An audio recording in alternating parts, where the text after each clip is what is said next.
안녕하세요. 저는 부천에 살고 있는 40대 초반 남자입니다.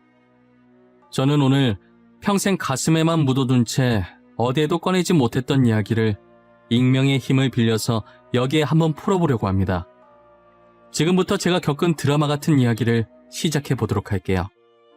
한때 저를 웃게도 만들었다가 울게도 만들었던 한 여자가 있었는데요. 제가 그 여자를 처음 만나게 된 것은 대학생 때였어요. 저희는 서로 다른 과였지만 친구를 통해서 우연히 마주치게 되었어요. 제 친구는 저와 다르게 활발한 성격으로 친구가 정말 많았어요. 겹치는 수업이 없던 과랑도 친하면 말 다 한 거 아니겠어요? 친구가 어느 날 갑자기 저를 데리고 갈 곳이 있다고 하더라고요. 대현아, 내가 오늘 너랑 같이 갈 곳이 있어. 아마 너도 가면 엄청 좋아할 거야. 거기 가면 이쁜 여자들도 있다니까? 야, 여자한테 관심 없어. 도대체 어디 가는 건데? 나 낯가려서 분위기 어색하게 만들 것 같은데 그냥 너 혼자 가. 야, 그냥 인맥 넓힌다 생각하고 따라와. 친구 많이 사귀어 놓으면 좋지. 나중에 취업할 때 도움 될 수도 있다니까? 나 믿고 한 번만 가자. 어? 알겠어. 갈게. 갈 거니까 어디 가는지만 말해달라니까. 또 이상한 곳 가는 거 아니야? 그런 곳 갈 거면 나 차라리 집 갈래. 내가 언제 이상한 곳 데리고 갔다고 그러냐. 다 너를 위해서 간 거였지. 그래도 나 덕분에 학교 생활에 대해 좋은 정보 많이 얻고 갔잖아. 안 그래? 막무가내로 끌고 가는 친구와 실랑이를 하던 와중에 약속 장소에 도착했더라고요. 약속 장소는 저희 과 건물에서 꽤 많이 떨어져 있는 무용과 건물이었어요.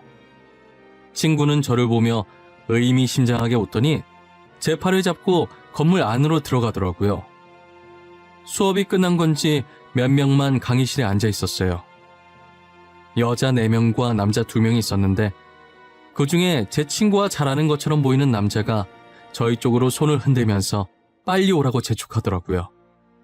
사태 파악이 다 되기도 전에 얼떨결에 저는 그들의 옆에 앉게 되었어요. 알고 보니 아까 저희에게 손 흔들었던 남자가 제 친구의 고등학교 친구였어요. 간간히 이렇게 모이긴 했었는데 늘 홀수여서 항상 짝이 모자랐다고 하더라고요. 그래서 친구가 짝을 맞추려고 저를 여기에 데리고 온 것이었어요. 저는 처음엔 그 자리에 아는 사람이 친구밖에 없어서 어색하고 숨이 턱턱 막혔어요. 하지만 계속 마주치다 보니 익숙해져서 그런지 자연스럽게 편해지게 되었죠. 저희는 항상 공강 시간이 겹치거나 모든 수업이 마치면 이렇게 8명이서 모여 놀았어요. 저는 원래 낯도 가리지만 말수가 워낙 없어서 있는 듯 없는 듯 조용하게 지냈어요. 그러다 그 중에서도 제일 활발했던 여자 한 명이 제게 다가와서 말을 걸더라고요. 너는 원래 말이 없는 편인 거야? 아니면 아직도 우리가 어색한 거야? 우리 알고 보면 되게 재밌는 애들인데 편하게 생각하고 장난쳐도 돼. 아니야. 너네 안 어색해. 그리고 나 지금 되게 편한 건데 내가 원래 말이 없는 편이라서 너네 놀고 있는 거 보는 것만으로도 재밌어. 보는 것만 하지 말고 같이 놀자. 너도 우리랑 놀다 보면 재밌어서 매일 만나자고 할걸? 너 나중에 분명 후회한다. 우리랑 진작에 이렇게 놀걸 하면서 말이야. 그렇게 저는 여자의 리드하에 같이 어울려 놀기 시작했어요. 정말 여자의 말처럼 진작 이렇게 놀 걸 싶더라고요. 저는 점점 여자의 매력에 끌리기 시작했어요. 그렇다고 그녀에게 이런 제 마음을 전할 수는 없었어요. 그녀는 여자들도 반할 만한 외모의 소유자였거든요. 그녀에게 대시하는 수많은 남자를 두고 저를 만날 리 없다고 생각했어요. 저는 그런 그녀가 저와 같이 놀아주는 것만으로도 감사했습니다. 하지만 이런 만남도 새내기 시절 잠깐이었는지 다들 학점 챙긴다고 바빠서 지속적으로 만나지는 못했어요. 저는 학고 위기에 놓인 간당간당한 제 성적에 허우적거리고 있었고 그녀도 실기시험이 많아 준비하느라 시간이 없었죠. 결국 우리는 졸업할 때까지 제대로 연락할 시간도 만날 시간도 없었어요. 저는 조그만 중소기업에 취업하고 오랜만에 친구와 만나게 되었어요. 친구도 이제 막 시작하는 스타트업 회사에 취업했더라고요. 이런저런 영양가 없는 말만 하다가 새내기 시절 때 이야기가 나왔어요. 태연아, 대학교 1학년 때 기억나? 한참 무용과 애들이랑 놀러 다닐 때 말이야. 우리 그때 진짜 재밌었는데, 그치? 나는 가끔 그때로 돌아가고 싶어. 더 열심히 놀 걸 후회한다니까? 기억나지? 어떻게 잊어 그걸? 내가 처음이자 마지막으로 제대로 놀아봤잖아. 나 원래 엄청 조용했던 거 알지? 진짜 걔네 덕분에 많이 밝아졌잖아. 걔네는 지금 뭐하고 있으려나? 간만에 애들한테 연락해봐야겠어. 우리 다시 뭉쳐서 그간 쌓였던 스트레스 다 같이 풀어야지. 안 그래? 친구가 했던 말이 빈말이 아니었던지 조만간 만나기로 했다고 톡이 왔더라고요. 그렇게 몇 년 만에 만난 저희 8명은 새내기 시절로 돌아간 기분이었어요. 다시 만나게 된 그녀는 그때보다 훨씬 더 예뻐지고 성숙해졌더라고요. 여전히 밝고 눈부신 그녀를 보자 감회가 새로웠어요. 태연아, 이게 몇 년 만이야. 우리 진짜 오랜만이다. 그치? 그동안 잘 지냈어? 요즘 뭐하고 지내? 일 다니고 있어? 또... 지연아, 숨 넘어가겠어. 진정하고 하나씩 물어봐. 나는 남들이랑 똑같이 취업 준비하면서 치열하게 지냈어. 넌 어떻게 지냈어? 난 고생 좀 했지. 무용과 나와서 교수까지 하고 싶었는데 여자 마음 갈대라잖아. 하도 마음이 왔다 갔다 하더니 지금은 필라테스 하고 있어. 너는 그래서 취업 준비 잘했어? 취직한 거야? 취직했지. 조그만 중소기업이긴 하지만 직원들이 다 좋아. 그래서 잘 다니고 있어. 원래 회사 사람들이 좋아야 오래 다닌다잖아. 첫 직장이긴 한데 진짜 오래 다닐 것 같아.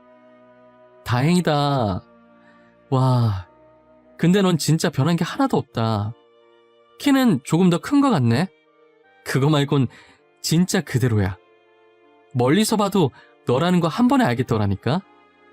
너도 그대로야. 여전히 밝고 긍정적이고, 그리고 얼굴은 그때보다 더 이뻐졌네. 뭐야, 나 원래도 이뻤어. 너네가 나를 친구 이상으로 안 보니까 그런 거지. 이래봬도 학교 다닐 때 인기 많았단 말이야. 남학생들이 나 보려고 줄을 섰다니까. 난 아니었어. 지금 시간 많이 흘렀으니 하는 말이지만 난 너 친구 이상으로 봤었어. 눈치 못 챘던 건 너지. 아마 너한테 줄 선 남학생들 중 한 명이 나였을걸? 그녀는 과거에 제가 품고 있었던 마음을 처음으로 고백하니 한동안 아무 말도 못한 채 가만히 서서 눈만 꿈뻑거리더라고요. 저는 지금이라도 고백해서 마음이 조금 후련하다고 생각했어요. 지금은 그녀에게 아무 감정이 없으니 할 수 있는 말이었거든요. 하지만 그녀는 아니었나 봐요. 모임에서 헤어진 뒤 한동안 그녀와 톡으로 안부 인사만 오갔어요. 가끔 만나서 서로 상사욕도 해주면서 위로를 해주고 힘이 되어주기도 했고요. 그러다 대뜸 그녀가 제게 고백을 하더라고요. 나도 그때 너 좋아했어. 항상 말이 없던 네가 신경 쓰이고 그래서 먼저 말 걸고 장난쳤던 거야. 그래서 지금은 전혀 나한테 마음이 없는 거야? 다시 봤을 때 아무 느낌 안 들었어? 지연아, 여전히 넌 좋은 사람이야. 늘 주변 사람들을 밝게 만들어줘.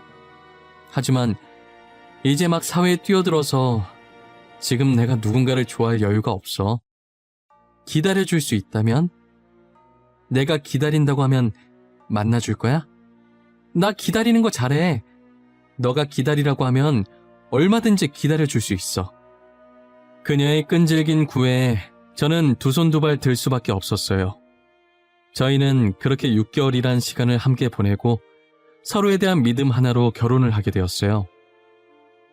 아직도 그녀에게 목매는 남자가 많은데 그런 그녀가 제게 좋아한다고 고백하고 지금 결혼까지 했다는 게 저는 도저히 믿기지 않았어요. 한편으로 인기 많은 아내 때문에 걱정도 많이 되었습니다. 신혼생활할 땐 저희도 남들이 부러워할 만큼 사이가 아주 좋았어요. 놀러 갈 때든 힘들 때든 무엇이 되었든 항상 둘이서 같이 하려고 했거든요. 하지만 역시나 아내의 인기는 저희 결혼 생활에 아주 큰 걸림돌이 되었어요. 결혼한 지 2년 정도 되었을 때쯤 아내의 외출이 잦아지더라고요. 친구를 빌미로 퇴근 후 집에 늦게 오는 것은 기본이고요.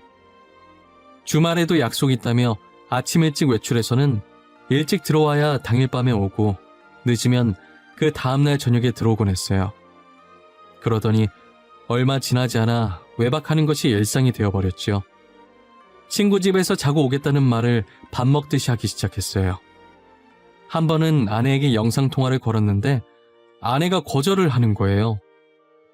평소 같으면 피치 못할 사정이 있어서 못 받는가 보다 하고 넘겼을 텐데 그날은 이상하게 저도 오기가 생기더라고요. 그래서 영상통화를 한 번 더 걸었어요.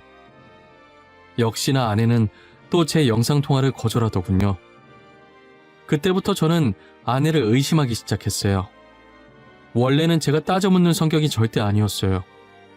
평소 저는 모든 일에 다 이유가 있겠지 하고 넘기던 사람이었는데 찝찝한 이 기분은 도저히 그냥 넘길 수가 없겠더라고요. 그래서 아내가 외출한다고 하면 하나하나 따지기 시작했어요. 나 미연이 집에 놀다 올게. 오늘 자고 올 거야. 그러니까 기다리지 마. 밥 다 해놨으니까 알아서 챙겨 먹고 있어. 미연 씨 집 가는 거 맞아? 나 오늘도 영상통화 걸 거야. 저번처럼 거절하지 말고 받아. 그리고 미연 씨 집에 꿀 발라놨어? 주말마다 안 가면 누가 잡아먹어? 당신 혹시 의처증 있어? 미연이랑 얘기하다 보면 전화 못 받을 수도 있잖아. 뭔 놈의 전화를 계속 받으라는 거야? 그리고 굳이 영상통화를 해야 돼? 도대체 전화 못 받을 일이 뭐가 있는데 무슨 일이길래 잠시도 전화를 못 받아? 당신 영상통화 말고 일반 통화로도 해도 잘 안 받잖아. 됐어, 그만해. 안 가. 내가 안 가면 되잖아. 그러니까 진짜 그만해. 고작 전화 가지고 예민 반응 보이는 아내를 보니 괜히 더 의심이 들더라고요.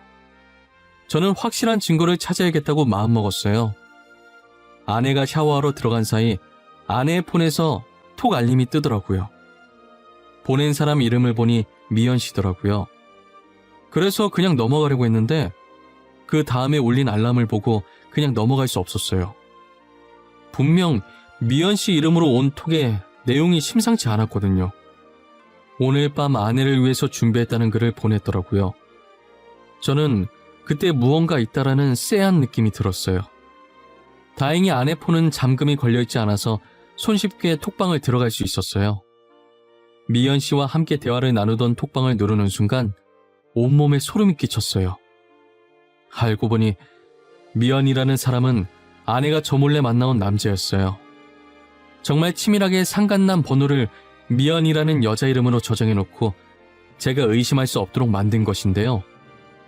이제껏 미연이 집에 놀러간다고 했던 것도 다 이 남자 집에 놀러간 것이었어요.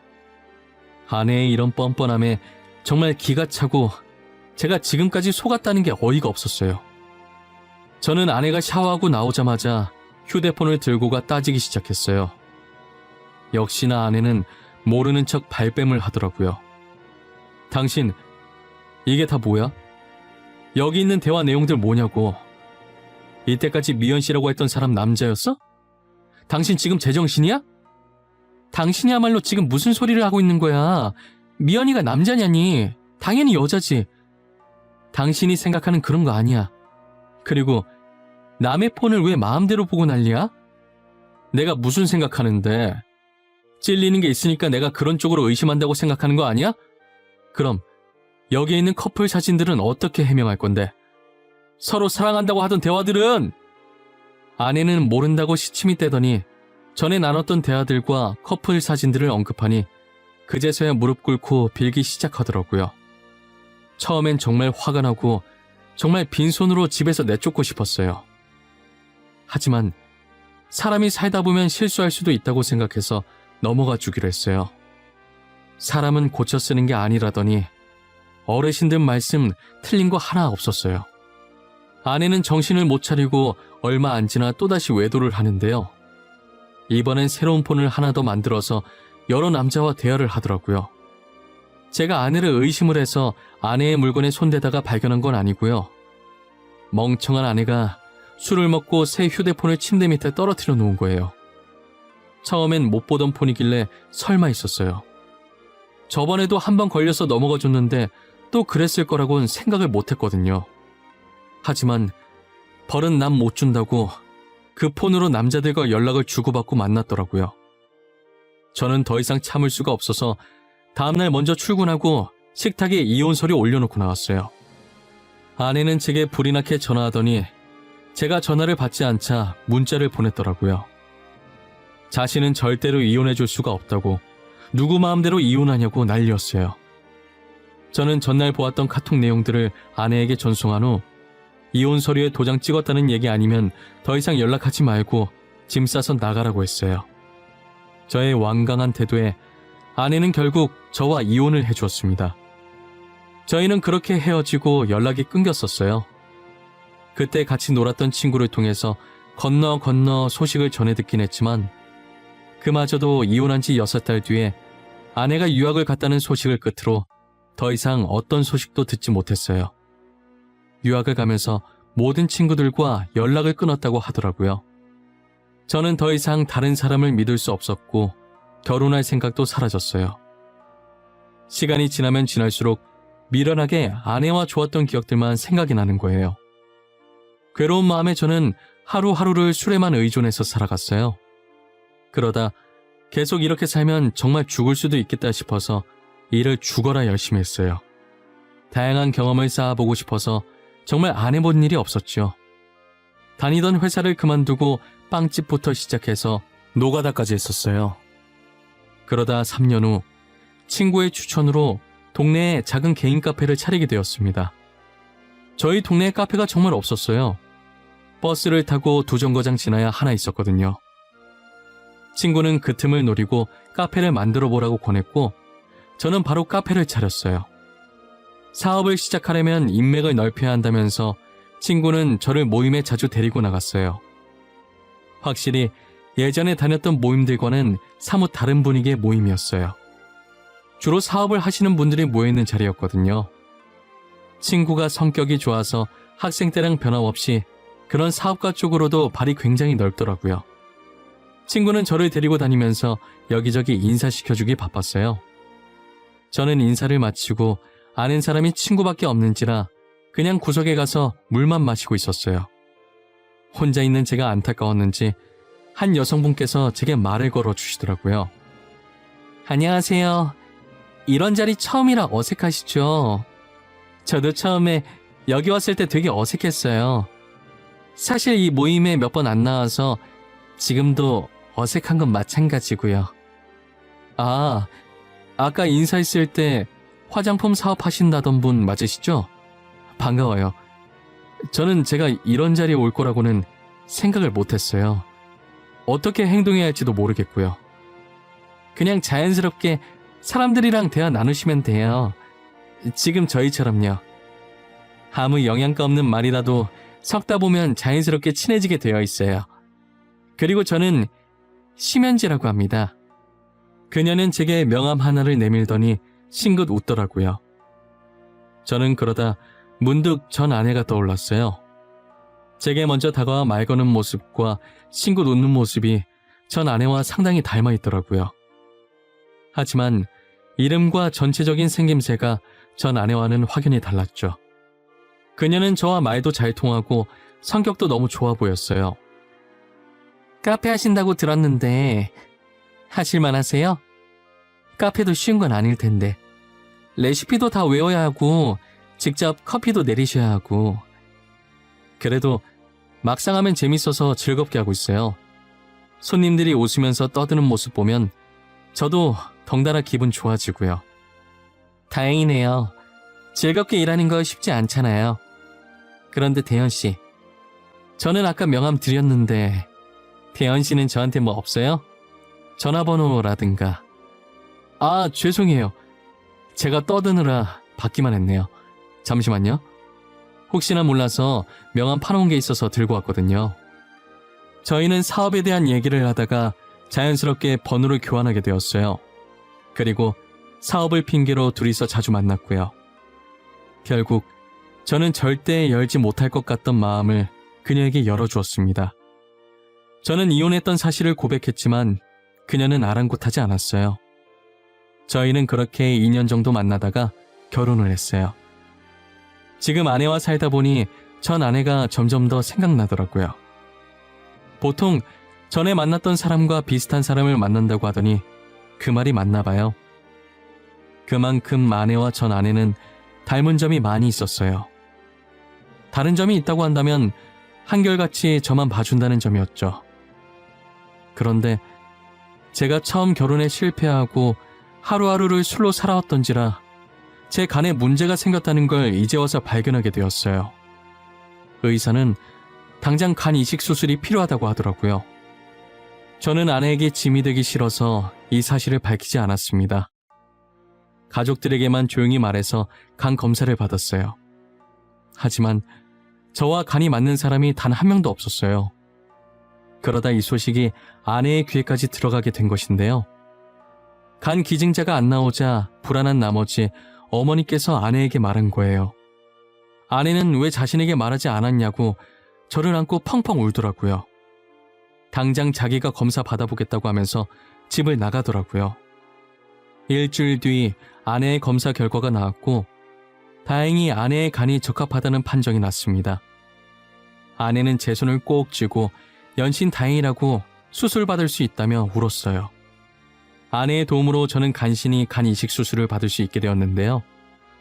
수술 후 저는 회복 속도가 빨랐지만 반면 아내는 점점 더 상태가 안 좋아졌어요. 아내는 시름시름 마르면서 다 죽어가는 목소리로 제게 건강해져서 다행이라고 하더라고요. 그 모습을 보고 제가 얼마나 울었는지 모릅니다. 아직도 기억에 생생해요. 하지만 아내는 얼마 못 버티고 세상을 떠나고 말았어요. 사망 사유는 위암이었더라고요. 처음 아내가 위암이라는 것을 제가 수술하고 나서 회복하기 전에 어머니가 들었는데 아내는 너무 간곡히 부탁하는 바람에 제게 말을 못했다고 하더라고요. 아내는 본인이 얼마 못 살 거라는 것을 알고 제게 간을 주고 떠난 것이었어요. 그 사실을 알고 아내의 영정사진을 끌어안고 어린아이처럼 엉엉 소리내어 울었어요. 당장이라도 제게 달려와 울지 말라고 제 어깨를 토닥거리며 달래줄 것 같던 아내가 더 이상 이 세상에 없다는 게 정말 믿기지 않았어요. 아내의 유품을 정리하다가 침대에 엎드려 또다시 울기 시작했어요. 얼마나 울었을까. 울다 지친 저는 그대로 잠이 들어버렸어요. 꿈에서 아내는 저를 보며 활짝 웃고 있더라고요. 그러더니 액자를 잘 보라는 말과 함께 사라지더라고요. 잠에서 깬 저는 곧장 침대 옆 협탁에 있던 액자를 꺼내 들었고 액자에 끼워져 있던 편지 하나를 발견하게 되었습니다. 곧 자신이 죽을 것이라는 걸 예감하고 적은 아내의 마지막 편지였어요. 편지 내용엔 이 글을 볼 때쯤이면 자신은 이 세상에 없을 것이라며 그동안 제게 진 빚을 이렇게라도 갚고 떠날 수 있어서 다행이라고 적혀 있었어요.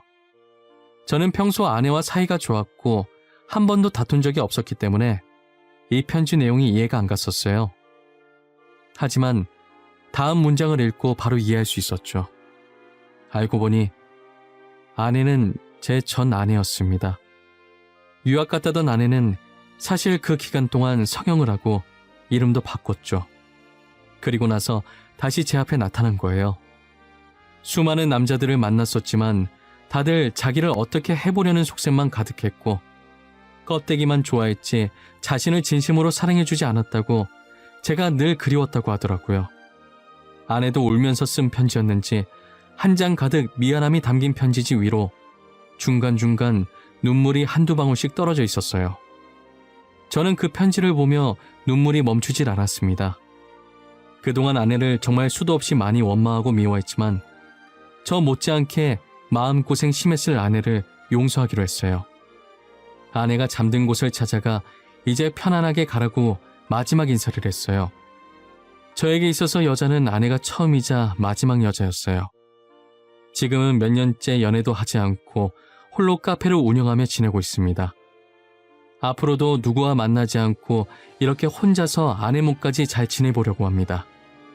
제 사연은 여기까지예요. 들어주신 모든 분들께 감사합니다. 늘 행복하세요.